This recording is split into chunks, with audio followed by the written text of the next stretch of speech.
Muy buenas tardes. Les habla el bachiller en arquitectura Luis Yanque Apasa desde el país de Perú, desde la ciudad de Arequipa. Es un gusto, es un honor estar presente en el Congreso Nacional de Arqueometría, en el octavo Congreso Nacional de Arqueometría.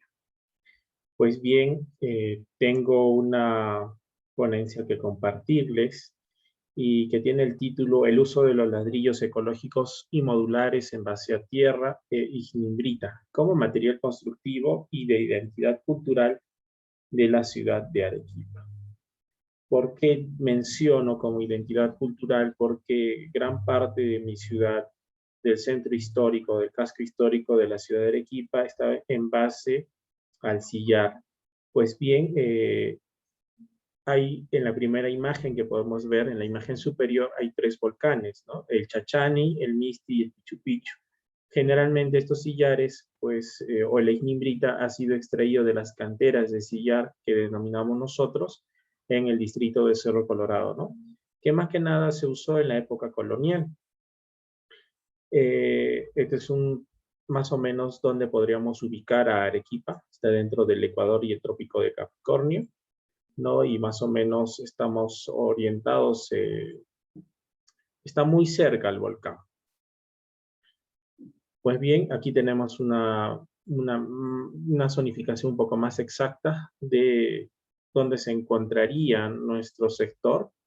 Y la parte de azul que vemos en el mapa es el río Chili. Prácticamente Arequipa se encuentra dentro de una faja desértica, ¿no? Y es uno de los desiertos más áridos del mundo. Está a una altitud de 2.329 metros sobre el nivel del mar y a una latitud de 16 grados 24 minutos 10 segundos. Es algo muy importante que reconozcamos esto. Y como les venía mencionando, pues la arquitectura colonial, de la época colonial en Arequipa es en base al sillar y se han construido grandes monumentos, como es el monasterio o convento de Santa Catalina, los claustros y la iglesia de la Compañía, la iglesia de San Francisco, la plaza de Yanaguara, entre otros, ¿no? Que forman parte de la identidad cultural de mi ciudad.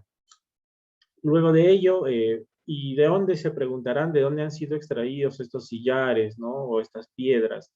Este sillar se ha extraído justamente de las canteras del sillar que queda en Añashuayco, en el distrito de Cerro Colorado. Básicamente hoy en día ya es una zona turística y los pobladores o los que trabajan en el sillar, los labradores del sillar han hecho algunas arquitecturas, ¿no? A modo de generar un poco de turismo. Y se preguntarán qué es el sillar. El sillar es un paralelepípedo, similar a un ladrillo, pero ese ladrillo pues viene a ser algo más grande, ¿no? Sin aberturas, sin agujeros, simplemente estallado con barreta y cincel, ¿no? Y ellos, por ejemplo, los que tallan este sillar, hacen en bloques gigantes, ¿no? Y generalmente tiene una medida de 20 de ancho por 40 de alto y por 60 de largo. Entonces es lo que denominamos el sillar, ¿no? Y todo ese resto que se queda ahí viene a generar se desperdicia en realidad, que en esta investigación yo lo vengo utilizando para hacer mis ladrillos, ¿no? Ahí vemos justamente cómo ellos sacan, ¿no? El sillar, cómo tallan, cómo lo trabajan. Pues este sillar viene, como les decía, del volcán Chachán. Aquí tenemos una imagen más panorámica del sector, que es la cantera de Añashuayco, cómo se encuentran realmente estos bloques, ¿no? Para trabajar, y que justamente, ¿no? Lo que yo utilizaba son estos desmontes o esos desechos productos del trabajo del labrado del sillar. Básicamente ahí tenemos otra imagen. Estos son algunos trabajos que se han venido realizando dentro de las canteras de Añashuayco, ¿no? Como el escudo de Perú.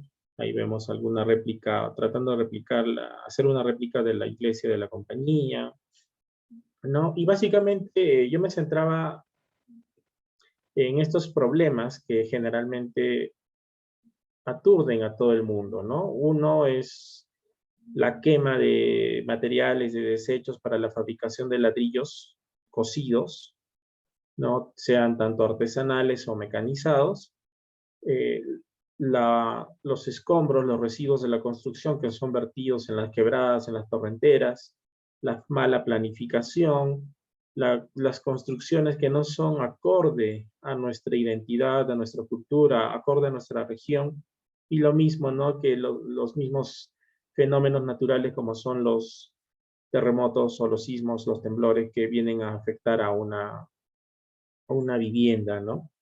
Entonces, esa fue mi preocupación y es por ello que he estado trabajando ya más de 4 años en este tema de buscar materiales un poco más resistentes que el ladrillo para poder eh, proponer e incentivar, ¿no? la construcción de estos materiales o de estos bloques de concreto ecológico. Bien, un poco hay que recordar desde la aparición de las primeras civilizaciones, ¿no? La Sumerio, Egipto, Caral, Chavín, Moche, Nazca, Wari, entonces, entre otras, hay un sinfín de construcciones a nivel mundial con diferentes tipos de técnica, ¿no? Adobe, quincha, cop, tapial, el baereque, ¿no?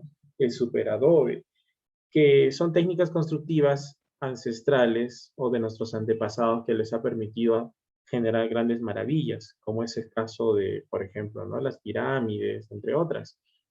Aquí vemos un mapa mundi donde justamente están las mayores construcciones en base a tierra, ¿no? ¿Y por qué menciono esto? Porque Perú, o mejor dicho, la Unión Europea, menciona a Perú como uno de los países que ha construido mejor eh, o ha hecho arquitectura en base a tierra, ¿no? De mejor calidad y sismorresistentes, ¿no? Por eso es que siempre es bueno mencionar.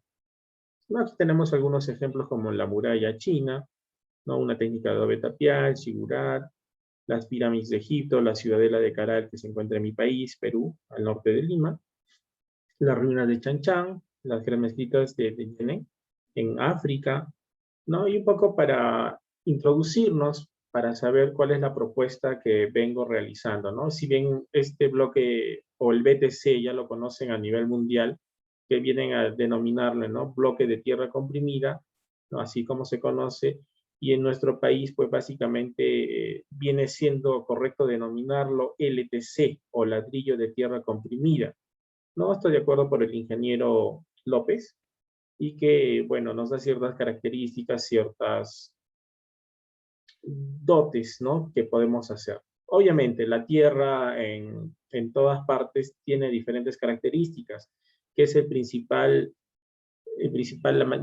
materia prima de estos ladrillos. Entonces, el color lo define la tierra, el aglomerante, ¿no? Y todo ello. Pero hay un proceso también de cuidado que vendría a ser la humedad o el agua, ¿no? Entonces vamos entrando un poquito más a qué es el ladrillo de tierra comprimida, ¿no? Son unidades de albañilería hechas a base de suelo estabilizado, comprimidas mecánicamente a una determinada humedad dentro de un molde en máquinas de presión manual o hidráulica, para luego ser curados bajo sombra, ¿no? Esto también lo refiere el ingeniero López, a quien conozco, y es muy importante, pues, hacer una clasificación de los suelos en todas nuestras regiones, ya que nuestro planeta es muy diverso, ¿no? Entonces, en base a eso, hay que remontar un poquito a los orígenes de los PTC, y generalmente comienza con esta máquina, ¿no? Con la prefabricación de esta máquina, y es así que el ingeniero Raúl Ramírez crea la máquina Simba-Ram, una de las primeras. De hecho, esta es la evolución, ¿no? Porque tiene una tolva, tiene una palanca más arriba, y es completamente distinta a la que traían ellos, ¿no? Y aparte, los primeros bloques de BTC no tenían alvéolos, ya con el tiempo van generándole los alvéolos para que pueda pasar por allí la estructura y permita hacer una construcción sismorresistente. ¿Qué será pues los orígenes del BTC? ¿De qué estará compuesto este material? Por ejemplo, ¿no? Es una técnica del suelo cemento que se refiere a los años 1900, donde los americanos, tras los primeros años de la Segunda Guerra Mundial, es donde se prueba, ¿no? A ver las pistas de aterrizaje en cuánto tiempo se podrían construir.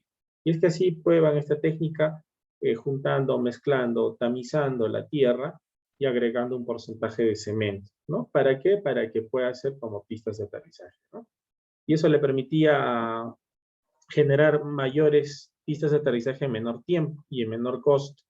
Entonces, juntando estas dos técnicas, tanto la del prensado, la máquina, con la técnica del suelo cemento, generamos un bloque compacto, muy resistente, un poco más superior o incluso el doble que el adobe, ¿no?